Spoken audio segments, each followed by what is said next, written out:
One of the biggest retirement problems is what I call the permission to spend problem. See, if you've done a great job accumulating wealth leading up to retirement, then you have hypertrophied, which is overdeveloped the muscle of saving money. And saving money is a product of many, many years of deciding to delay gratification, to put money aside that could be spent now so it can benefit your future self. The problem arises when you reach the retirement risk zone, which is the 10 years prior to retirement or the first 10 years in retirement. You're going to be confronted with the challenge of how do I give myself permission to spend the wealth that I've accumulated. Now, there's obviously certain mathematical ways, and financial plans can be a great tool to help you understand how much you can spend each year, and that might be sufficient to give you the permission you need in order to spend your wealth. But in many cases, that might not be sufficient. And so one of those ways that can actually help give you permission to spend your wealth, if it's responsible, is to actually claim Social Security earlier than the conventional wisdom of delaying Social Security till age 70. And so today we're going to talk a little bit about what money is actually useful for and how you would evaluate whether claiming Social Security earlier might actually give you permission to spend your wealth. And so you don't end up on your deathbed regretting having not made the best use of your early, the youth of your retirement, so to speak. And so Social Security claiming at age 70 is kind of the conventional wisdom, and that's because it can be thought of as longevity insurance. Because by delaying Social Security, you increase the total dollar amount that you will get as guaranteed income for the rest of your life beyond that age, and it also inflates,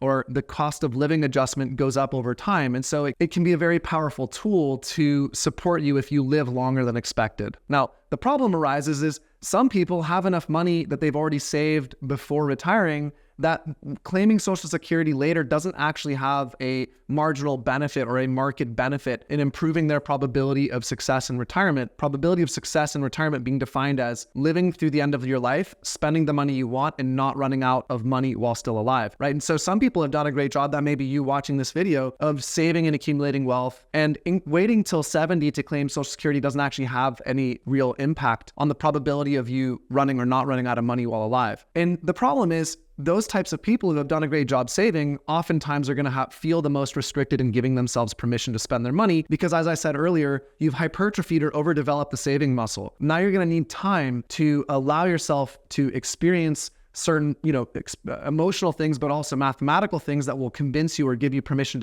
that it will be okay to spend your money. Money is useful for two things, right? This can be helpful to think about. The first is money provides stability, right? So if you have enough money to meet your base financial needs, it will provide you stability and reduce anxiety. But money also provides novelty, which is the ability to buy new experiences or buy new things. And as humans, to be satisfied, we need both. And one of those things is you're going to have the best years of your retirement health and physical ability during the earliest parts of your retirement, which will also be the years in which you'll probably get the most out of novelty. You'll have the ability to do those things. And so if you don't feel like you have permission to spend your money if you were to, let's say, retire at 60 or 62 because you're overdeveloped in your savings muscles and you just don't feel like you can spend your money, well, you might regret later on your deathbed having not spent money on novelty and the things that you might have enjoyed while you were physically healthy and or had family circumstances that allowed you to do so. And so Social Security claiming at earlier ages, 62, 65, 67 can and should be explored. If your other financial needs are already met by your portfolio assets, then claiming earlier might give you the permission you need in order to spend money while you're physically healthy and able to do so. So I hope this was a helpful way to think through this, because we shouldn't take just general rules and guidelines and apply them to ourselves without thinking through them critically. And one of those things that I wish on your behalf is if you've been a great saver and you've put in the discipline and the hard work, that you also have a lot of fun in your retirement and do a great job and be a great steward of that wealth by spending it and using it on yourself to reward yourself for all those years of hard trade-offs and tough decision making. Thank you for your time and attention. If you have any comments or questions, you can leave them in the